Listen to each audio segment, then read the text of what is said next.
मित्रों नमः संस्कृताय। मैं अरुण पांडे आप सबका हार्दिक स्वागत करता हूं। मित्रों, अलंकारों के व्याख्यान क्रम में जो आप यूजीसी नेट जेआरएफ या अन्य हायर लेवल की परीक्षाओं के अनुसंधान में तैयारी कर रहे हैं तथा जो भी लोग यूपी पीजीटी या टीजीटी अन्य किसी परीक्षाओं की भी तैयारी कर रहे हैं जहां पर भी उत्प्रेक्षा अलंकार समाविष्ट है पाठ्यक्रम में, उन सभी के लिए यह पाठ बहुत उपकारी होने वाला है। यद्यपि उत्प्रेक्षा अलंकार का विषय काव्य प्रकाश में बहुत विस्तृत वर्णित नहीं है, तथापि बहुत महत्वपूर्ण अलंकार है।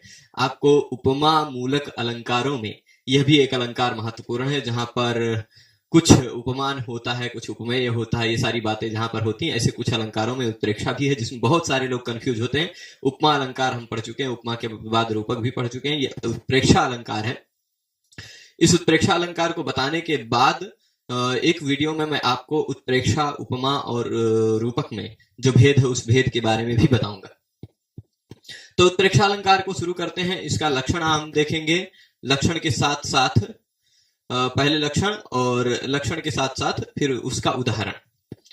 तो काव्य प्रकाश में इसके भेद के बारे में चिंता नहीं की गई है। भेद कितना होता है कुछ नहीं बताया गया है, केवल ऐसा कह दिया गया है, देख लीजिएगा, लक्षण बताया, उसके 2 उदाहरण दे दिए, बस इतना ही। तो इसलिए आपको ये परीक्षा में जो लोग नेट जेआरएफ या अन्य हायर की परीक्षा की तैयारी करते हैं उनको ये ध्यान रखना है कि आपसे उत्प्रेक्षा अलंकार के भेद के बारे में नहीं पूछा जाएगा। आपसे पूछा जाएगा तो कोई एक एग्जाम्पल पूछा जाएगा, इस एग्जाम्पल में कौन सा अलंकार है ये पूछा जा सकता है, या फिर हो सकता है कि आपसे यह किस अलंकार का लक्षण है ये पूछा जा सकता है। बस इसी तरह का केवल लक्षण से प्रश्न बन सकते हैं, उदाहरण से प्रश्न बन सकते हैं, और उसके भेदों से प्रश्न यहां पर नहीं बन सकता। तो लक्षण क्या है? संभावनमथोत्प्रेक्षा प्रकृतस्य समेन यत्। यहां आप देखेंगे तो क्या लिखा है? प्रकृतस्य समेन यत् संभावनम। प्रकृतस्य यानी प्रकृत है। प्रकृत कौन होता है? आपको उपमा के 4 अंगों के बारे में यदि बताया जाए तो उपमा में उपमान, उपमेय, साधारण धर्म और उपमावाचक शब्द, ये 4 चीजें हैं। हमने आपको बताया था कि उपमान वह होता है जिससे तुलना की जाती है, जैसे चंद्र। उपमेय वह होता है जिसकी तुलना की जाती है, जैसे मुख। मुख है उपमेय और चंद्र है उपमान। उसके साथ साथ उपमावाचक शब्द इत्यादि भी हमने बताया था, पर यहां पर हमें केवल उपमान और उपमेय को जानना है। उपमेय क्या है? जिसकी तुलना की जाती है, जो कम प्रसिद्ध वस्तु है, जैसे मुख। और उपमान क्या है? उपमान है जिससे तुलना की जानी है, जो ज्यादा प्रसिद्ध वस्तु है, जैसे चंद्र। ठीक है। तो उपमान और उपमेय में प्रकृत कौन है? प्रकृत मतलब आपके सामने उपस्थित कौन है? प्रकृत, जिसका विषय बोल रहे हैं, जिसकी तुलना कर रहे हैं, प्रकृत वह होता है। ठीक है। तो प्रकृतस्य मतलब उपमेयस्य। प्रकृतस्य का अर्थ क्या लेंगे? ऐसा भी प्रश्न बन सकता है, संभावनमथोत्प्रेक्षा प्रकृतस्य समेन यत् इत्यत्र प्रकृतस्य इति पदस्य का अर्थ। प्रकृत शब्द का क्या अर्थ है? तो प्रकृत क्या है? जो आपके सामने हो, जिसके विषय में आप वर्णन कर रहे हो या जिसकी तुलना कर रहे हो, ऐसा जो वस्तु है वह प्रकृत है।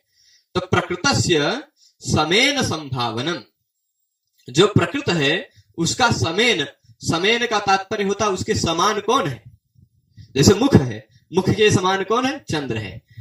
नेत्र है, उसके समान कौन है? कमल है। तो मुख या नेत्र ये सारे क्या है? प्रकृत हैं। पर कमल और फिर उसके बाद चंद्र इत्यादि क्या है? ये है उपमान। तो प्रकृतस्य यानी उपमेयस्य समेन उपमानेन संभावनम। प्रकृत की यानी उपमेय की उपमान के साथ संभावना करना, प्रकृत की यानी उपमेय की उपमान में संभावना करना, ऐसा कह सकते हैं। या उपमान के द्वारा संभावना करना। उपमान में संभावना करना है थोड़ा अनुचित हो जाएगा। उपमेय की उपमान के द्वारा संभावना करना ही उत्प्रेक्षा होता है।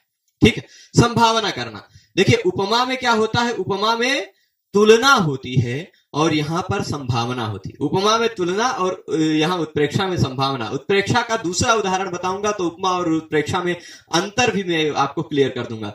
पर मैं समझता हूं कि यह लक्षण आपको समझ में आ गया होगा। संभावनम अथोत्प्रेक्षा प्रकृतस्य समेन यत् का तात्पर्य होता है उत्प्रेक्षा वहां पर होती है, उत्प्रेक्षा अलंकार वहां पर होता है जहां पर प्रकृतस्य यानी उपमेय से, समेन यानी उपमानेन, संभावनम उपमेय की उपमान के द्वारा संभावना की जाती है, वहां पर होता है उत्प्रेक्षा अलंकार। देखिए इसी को हमने यहां सरल शब्दों में हिंदी में भी लिखा है। इसका दोनों उदाहरण देख लेते हैं। पहला उदाहरण है उन्मेषं यो मम न सहते जाति वैरी निशायाम् इंदोरिन्दीवरदलदृशा तस्य सौन्दर्यदर्पः नीतः शान्तिं प्रसभमनया वक्त्रकान्त्येति हर्षाल्लग्ना मन्ये ललिततनुते पादयोः पद्मलक्ष्मीः लग्ना मन्ये ललिततनुते पादयोः पद्मलक्ष्मीः। यहां आप देखेंगे एक हो सकता है, यहां पर दो संभावनाएं आप की जा सकती हैं, दो बातें संभावित की जा सकती है। किस प्रसंग का श्लोक है उस प्रसंग पे न जाते हुए दोनों बातें यहां बन सकती हैं। बातें क्या बन सकती हैं कि एक कोई सुंदरी दूसरी जो उससे ज्यादा सुंदरी है उसका वर्णन कर रही, ऐसा भी हो सकता है। या हो सकता है कि एक कोई युवक किसी सुंदरी का वर्णन कर रहा हो, ऐसा भी हो सकता है।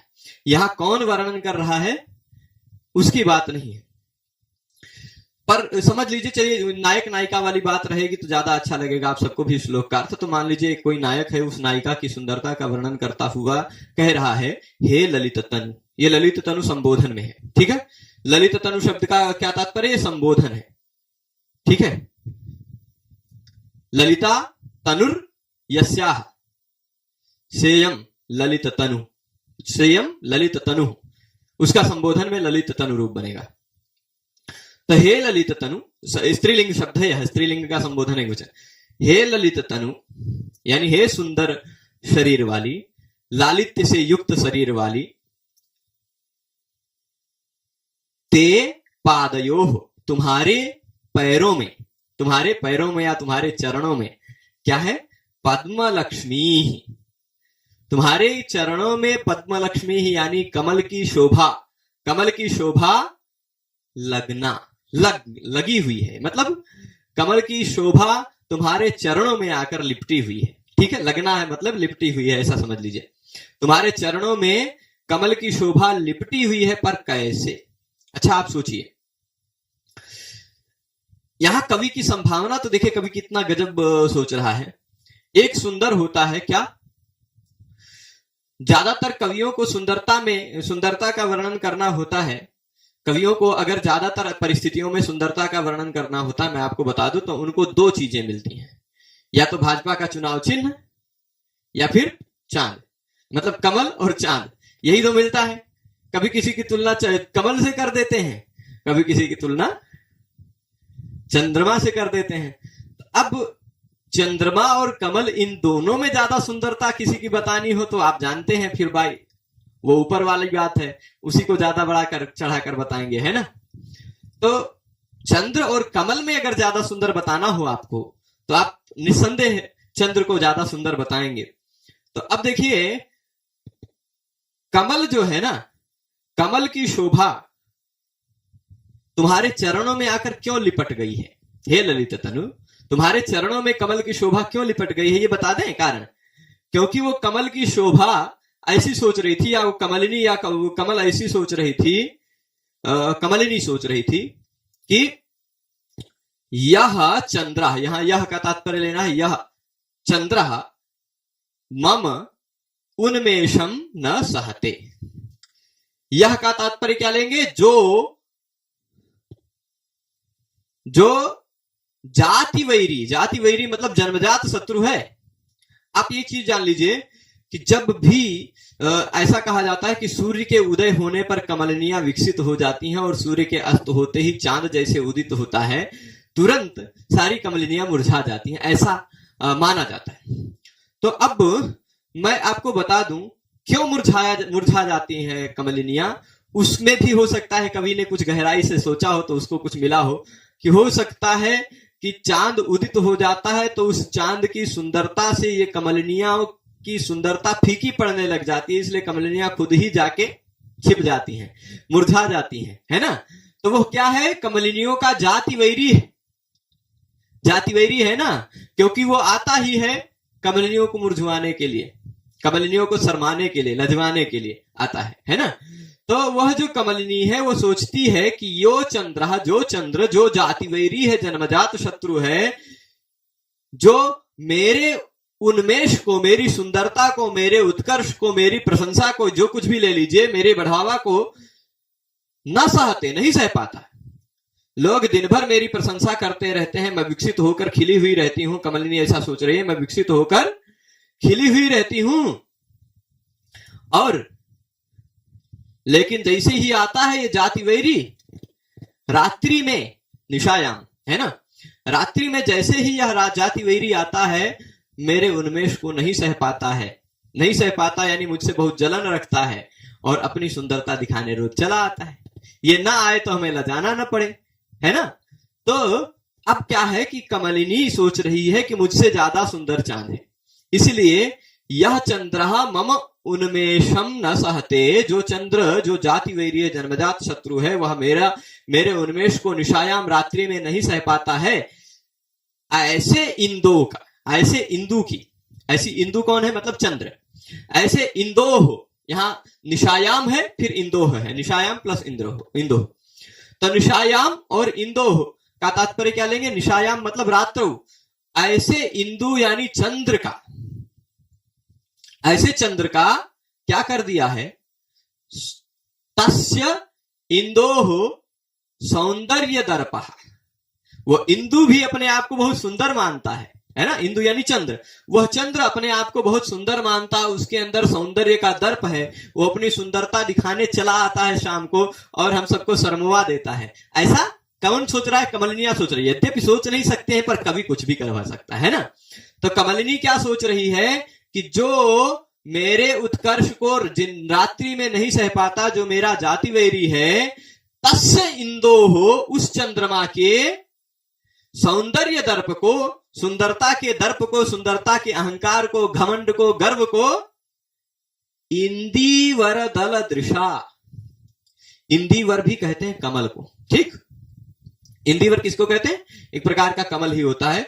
इंदीवर मतलब कमल के दल के समान जिसकी दृष्टि है, समझिएगा, कमल के दल के समान जिसकी दृष्टि है वह कौन हो गया, इंदीवर दल दृक्, इंदीवर के दल के समान दृष्टि जिसकी होगी वह क्या हो जाएगी, इंदीवर दल दृक्, तया इंदीवर दल दृशा, इंदीवर के दल के समान जिसकी दृष्टि है, ऐसी इस सुंदरी ने, ऐसी इस सुंदरी ने इंदीवर दल दृशा, तया, ये हो सकता है नायक किसको कह रहा है, नायिका को, नायक नायिका से कह रहा है कि तुम तो कमलिनी के दल के समान, समझिएगा, कमलिनी के दल, कमल के कई पंखुड़ियां होती है ना, तो कमल की पंखुड़ियों के समान जिसकी आयत विस्तीर्ण आंखें हैं, है ना, ऐसे इंदीवर के दल के समान आंखों वाली इस देवी ने या तुमने उस चंद्र के सौंदर्य के दर्प को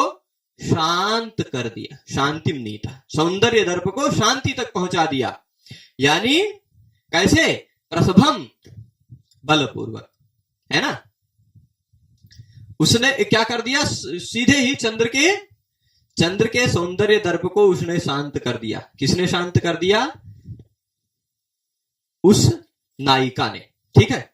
अब समझिएगा, यहां पर जो रात्रि काल में जो कमलिनी का जाति वैरी है, जो कमलिनी के उन्मेष को नहीं सह पाता, कमलिनी की सुंदरता को नहीं सह पाता और अपना सौंदर्य दर्प दिखाता हुआ रोज रात में प्रकट हो जाता है, ऐसे इंदोह, ऐसे चंद्र के उसके सौंदर्य के दर्प को इंदीवर दल दृशा, है ना, इंदीवर दल दृशा यानी कमल के दल के समान दृष्टि वाली उस युवती ने उसके सौंदर्य दर्प को, चांद के सौंदर्य दर्प को शांतिम नीता, यानी चांद जो बहुत घमंड करता था कि मैं ही सुंदर हूं, उसको देख लिया ना। चांद ने किसको देखा, उस युवती को देख लिया तो चांद का जो सौंदर्य का दर्प था वह सौंदर्य का दर्प शांत हो गया, घमंड खत्म हो गया, चांद बेचारा खुदे ललचाने लगा। अब सोचिए तीनों में अगर कहना है तो सबसे कम यहां पर इस पद्य में कवि ने क्या करके बताया है, सबसे कम सुंदर कमल को बताया है, कमल से कमलिनी को, कमलिनी से ज्यादा सुंदर चांद को बताया और चांद से भी ज्यादा सुंदर इस युवती को बताया है। तो अब कमलिनी बेचारी क्या करती है, कमलिनी चांद के सुंदरता के कारण मुरझा जाती है, चांद से बेचारे चांद की उसकी सुंदरता को सह नहीं पाता है। और अब देख लीजिए चांद उसका दुश्मन हो गया, कमलिनी का शत्रु कौन हो गया, चांद, क्योंकि चांद ही कमलिनी के सौंदर्य को नहीं सह पा रहा है ना, और रोज प्रकट हो जाता है। तो अब ये समझ ही रहे होंगे आप कि चांद, वह चांद भी इस युवती की सुंदरता से लजा रहा है। तो अब युवती चांद से जीत जाती है सुंदरता में, चांद कमल से जीत जाता है सुंदरता में, तब जो सबसे हारा हुआ है वो सबसे जीते वाले के चरणों में जाके पड़ जाता है ना, क्योंकि जो मुझसे बलवान था उसको तुमने हरा दिया, तो चरणों में पड़ जाना सामान्य बात है। इसीलिए उस चांद के सौंदर्य के दर्प को तुमने शांत कर दिया है, हे युवती, उस चांद के सौंदर्य दर्प को तुमने शांत कर दिया है।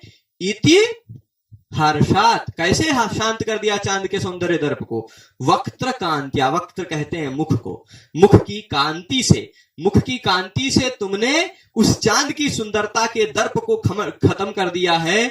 इसलिए हर्ष पूर्वक तुम्हारे चरणों में कमल की सुंदरता, कमलिनी की सुंदरता मानो, हे ललित तनु, हे सुंदर शरीर वाली, मानो तुम्हारे चरणों में लिपट गई है। अब यहां क्या है, यहां पर आप देख पा रहे होंगे, पूरे श्लोक का अर्थ मैं आपको बता दूं तो पूरे श्लोक का अर्थ एक बार फिर से सारांश सुन लीजिए कि जो चांद है, मैं ऐसे सामने होकर बोलता हूं, जो चांद है, जो किसका, जो कि उस कमलिनी के उत्कर्ष को नहीं सह पा रहा है, कमलिनी की सुंदरता को नहीं सह पा रहा है और रात में प्रकट हो जा रहा है और कमलिनी बेचारी लजा जाती है, शर्मा जाती है, मुरझा जाती है।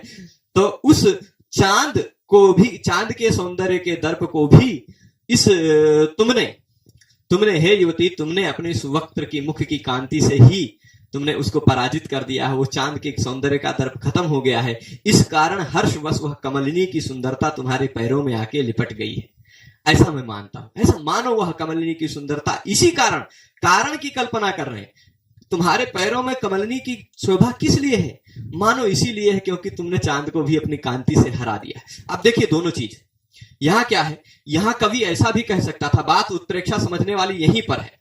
यहां पर कवि आप देखेंगे तो ऐसा भी कह सकता था कि तुम्हारे पैर कमल के समान है, कमलिनी के समान है, और तुम्हारे मुख चांद के समान है, ऐसा कह सकता था, सीधे तुलना कर सकता था तो उपमा हो जाती। परंतु यहां कवि ने ऐसा नहीं किया, संभावना की, है ना। उपमेय में क्या है, उपमेय की उपमान के द्वारा संभावना की। उपमान कौन है, चांद के द्वारा मुख की संभावना की और पैर के द्वारा, उसके क्या कहते हैं, कमल के द्वारा पैर की संभावना की। देखिए यहां संभावना, मानो ऐसा लग रहा है, मुझे ऐसा लग रहा है कि इसी कारण संभावना है, यहां पर तुलना नहीं, आपको साफ साफ प्रकट पता चलेगा कि मानो ऐसा लग रहा है कि तुम्हारे पैरों में कमल की शोभा ऐसी इस कारण से आके लिपट गई है। ठीक है, यहां संभावना है, इस कारण से ये उत्प्रेक्षा है। ठीक है, दूसरा एक उत्प्रेक्षा का उदाहरण है जो क्रिया उत्प्रेक्षा कहते हैं। इसके उदाहरण को यहां आपको दिखा दूं, बहुत प्रसिद्ध उदाहरण है। जैसे यह उदाहरण आपको सबसे प्रसिद्ध उत्प्रेक्षा का ही मिलता है, पर आपको काव्य प्रकाश में यही उदाहरण संसृष्टि अलंकार में भी मिलेगा, जब पढ़ाऊंगा तो बताऊंगा। उत्प्रेक्षा है यहां पहली लाइन में, दूसरी लाइन में उपमा है। हो सकता है परीक्षा में आपसे पूछ लिया जाए असत पुरुष सेवे व दृष्टि विफलताम गता इत्यत्र का अलंकारा, तो आप भुला के गड़बड़ाइएगा मत, इस दूसरी लाइन में उपमा है, पहली लाइन में ही उत्प्रेक्षा है दोनों का। इसलिए यह उदाहरण बहुत अच्छा है, दोनों अलंकार अलग अलग होने के कारण तिल और तंडुल की तरह यहाँ उपमा उत्प्रेक्षा साफ साफ दिखाई पड़ेगी, यहाँ उपमा साफ साफ दिखाई पड़ेगी। दोनों अलंकार एक ही श्लोक में परस्पर निरपेक्ष होकर रह रहे हैं, दोनों अलंकार एक दूसरे से मिलकर नहीं रह रहे हैं, अलग अलग होकर रह रहे हैं। जैसे तिल और चावल को मिला दिया जाता है तो अलग अलग साफ साफ दिखाई पड़ते हैं कि ये तिल है, ये चावल है। वैसे ही अगर दो जगह पर दो या दो से ज्यादा अलंकार एक दूसरे से मिले रहते हैं जो अलग अलग दिखाई पड़ते हैं तो वहां पर संसृष्टि होता है। तो यहाँ उत्प्रेक्षा है, यहाँ उपमा है, दोनों अलग अलग साफ साफ दिखाई पड़ेंगे, इसलिए संसृष्टि भी है, वो भी समझा दे रहा हूं। पर जब संसृष्टि का प्रसंग आएगा तो वहां पर भी बताऊंगा आप सबको। अभी देख रहे हैं लिम्पतीव तमोंगानि वर्षतीवांजनम नभः असत्पुरुष सेवेव दृष्टिर्विफलतांगता। मृच्छकटिकम का यह पद्य उद्धरण रूप में लिया गया है। यहां क्या कह रहे, तमः अंगानि लिम्पति इव। आप समझ रहे होंगे कि अंधेरा होता है ना, रोज रात में अंधेरा होता है, पर पहले के समय में, आजकल तो सब जगह रोड वोड पे भी बल्ब लग गए हैं, सब सौर ऊर्जा से भी चलने वाले और भी बहुत सारे उपकरण लग गए हैं जिससे अंधेरा बहुत ज्यादा नहीं होता। पर आप उस समय की कल्पना कीजिए जब इस लाइट बल्ब विद्युत इत्यादि का वो आविष्कार नहीं हुआ होगा, दिए से चलता था सब काम, तो कितना दिया जलाएंगे संसार में रात्रि के समय। और अंधेरे की रात्रि हो उस भाद्रपद महीने की, तो और बताइए कैसा होगा। बरसात का समय दुर्दिन के जैसा जो होता है, वैसे दिनों में रात्रि में कैसा अंधेरा छा जाता है आप जानते हैं, है ना। तो वह जो रात्रिकालीन अंधकार होता है, रात्रिकालीन उस अंधकार में, रात्रिकालीन अंधकार में आप समझ लीजिए कि सब कुछ भी प्रतीत नहीं होता। आपको आपके आंखों के सामने क्या रखा है वो भी नहीं दिखता है ना।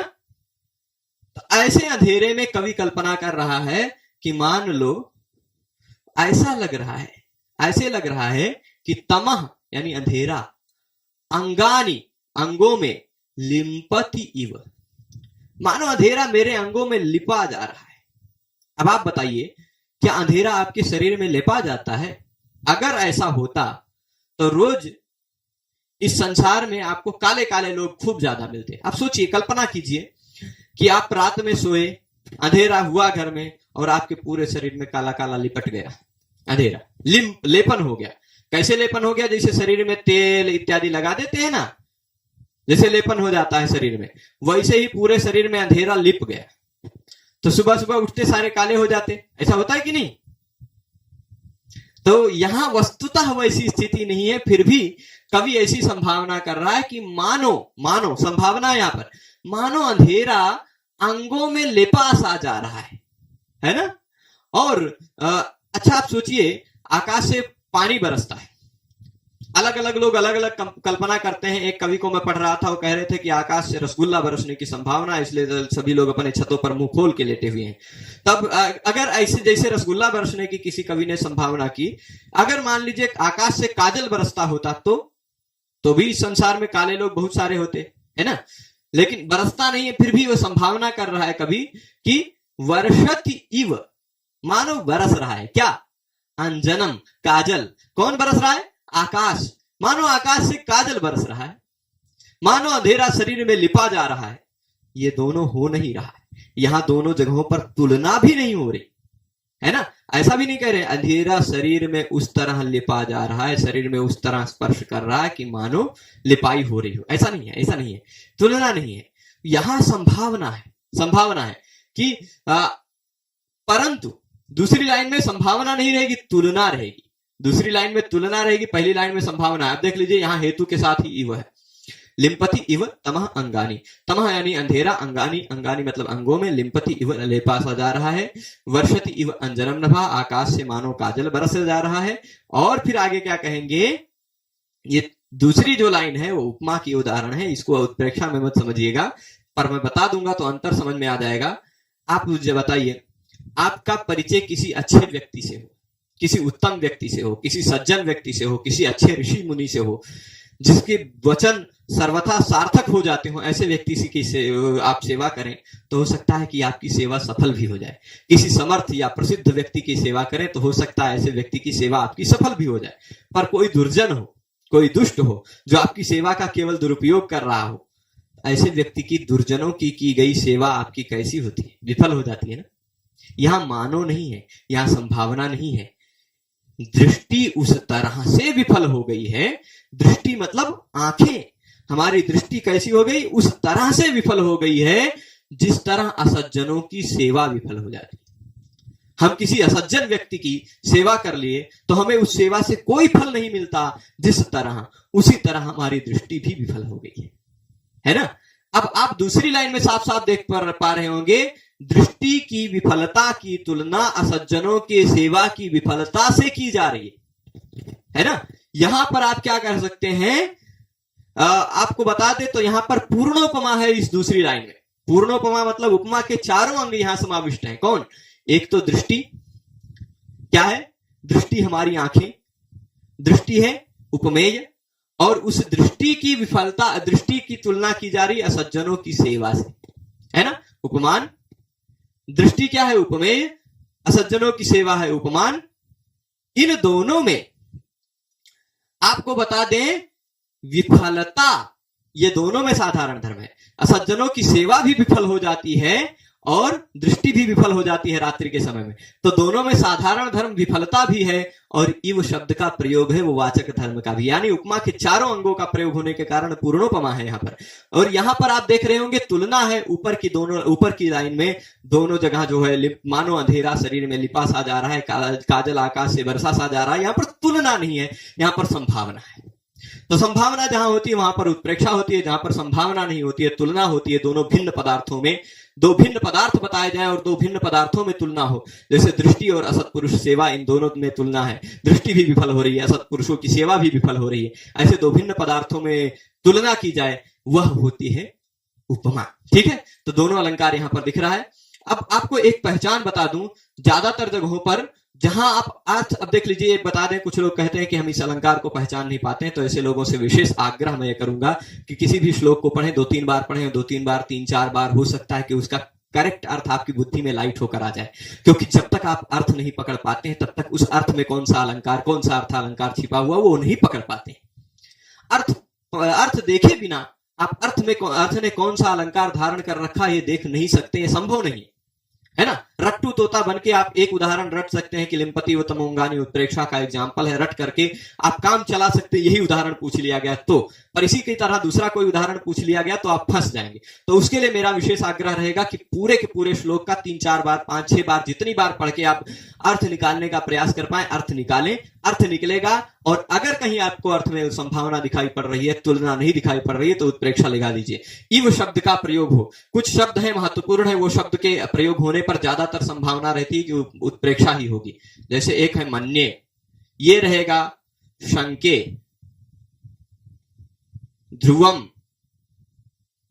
ठीक है, मन्ये, शंके, ध्रुवम, प्रायः और नूनम, ये इतने शब्द हैं।